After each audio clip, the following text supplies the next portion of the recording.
Hi everybody, welcome to my corner of the world. As tiny as it is, our opinions still matter, and each of us, actually matter. So, I have quite a lot to get through today. Later in the week, I'll bring you some of my usual content which require research and some sleuthing. But today, I want to again chat and reply to email and DMs, as between some personal issues and our load shedding increasing again, I just don't get around to physically replying via typed email at the moment. I will have some days off in about a week's time, and then I'll seriously wade through my tons of email. Anyway, no time to waste. Let's get going. I watched my friend Paula M's video last night in which she talks about Harry and his celebrity buddies' court case against A&L.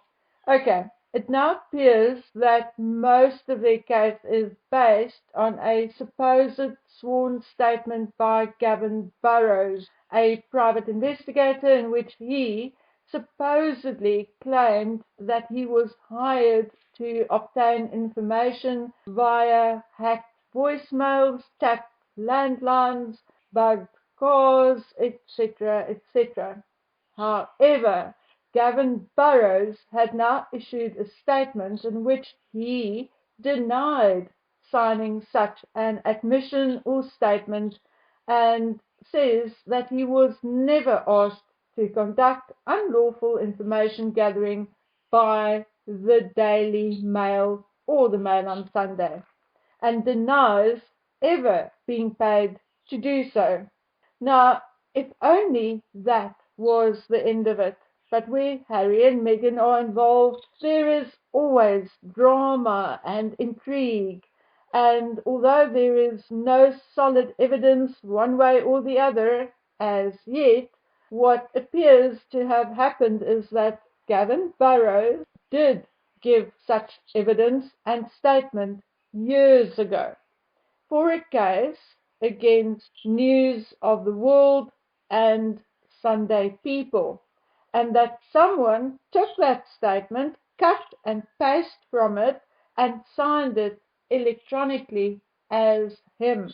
According to Burrows, he has further proof that he could not have signed the statement used in Harry and Company's case, as he was actually sick and in no condition to sign anything at the time. However, currently the suspicion falls on a man named Graeme Johnson, who was paralegal and a former investigations editor of the Sunday Mirror, and who was actually convicted of phone hacking in 2014.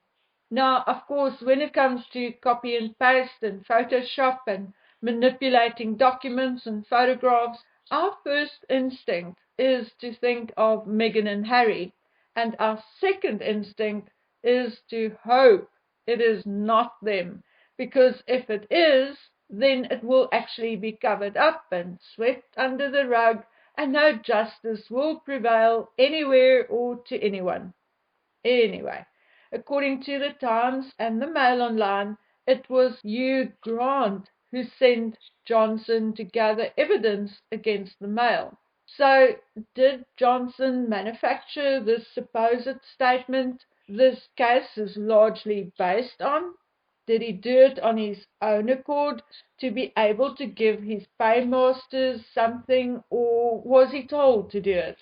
Another question would be whether any of the current complainants knew that Johnson had a history and that the statement could possibly be fake. Remember, Hugh Grant himself is not a complainant in this particular case. Anyway, we don't know the answers to these questions yet, but although Elton John and the others had attended court, they have been very quiet, and thus, whichever way it goes, they will be able to say, "Oh, sorry, we didn't know," and the onus will then move on to the cause and effect, or then the guilty party, or then the one who actually fabricated the supposed evidence. But, oh, glory, glory, if only the Prince of Darkness, the Duke of Zol and Mushrooms, did the same. But no, typically Harry and Meghan, he had to stumble in head first and make everything worse. What am I talking about? Well, you see, it is bad enough to possibly have a case based on a lie, but if one of your complainants is actually lying, then we have a problem. Now, Harry obviously have to counteract A&L's claim that the complainant brought the case far too late, and he thus decided to lie in his own deposition by stating that he had only recently learned about the details and extent of the hacking, as the royal family and the palace kept the details from him. According to Harry, the palace concealed or hid the details from him because they made a deal or a pact with the media. Well, I did some homework, and the entire drama surrounding news of the world and the hacking of the royals and other celebrities and politicians stretched over many, many years. Actually, from 2005 until 2013, and resulted in two men going to jail, a number of court cases, numerous investigations, numerous hearings, tribunals, settlements. Goodness, there's even an entire Wikipedia page dedicated to it. Some of the voice messages between William and Catherine were actually read out in court, as was numerous mentions made of the few hacking incidents involving Harry's communications, which, compared to William and Catherine and that of other people, was actually minor and almost insignificant.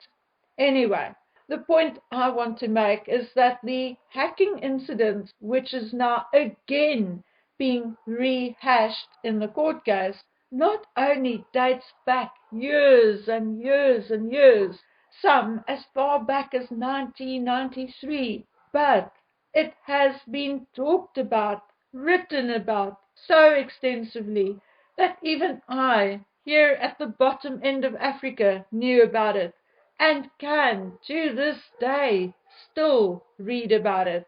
So how on earth can Harry say that the royal family kept it from him? Had he wanted to know more, he could have requested information from the police, could have read court documents, newspaper articles.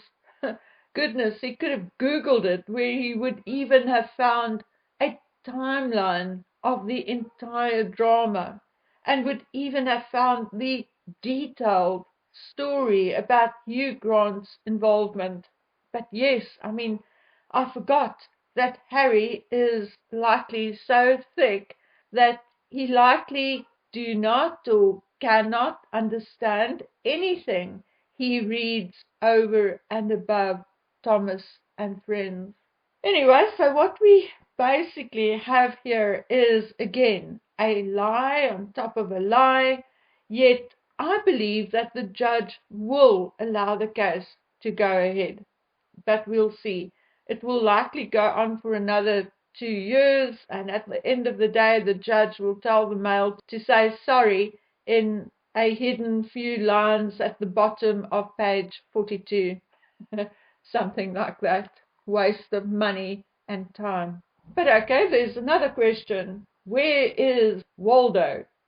Oops, where is Harry?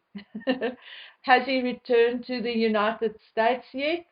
Does anyone know?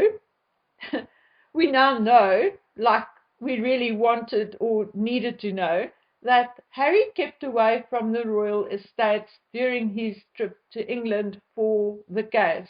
Apparently, allegedly, he stayed with friends in London. I mean, who cares really where he stayed? He likely stayed with his pal Nicky and his millionaire wife with the billionaire father. Now that is a whole other story, but for another day. Anyway, I'm more interested to know whether pothead Harry was allowed or will be allowed to freely leave England and freely enter the United States after his admission of past and current drug taking.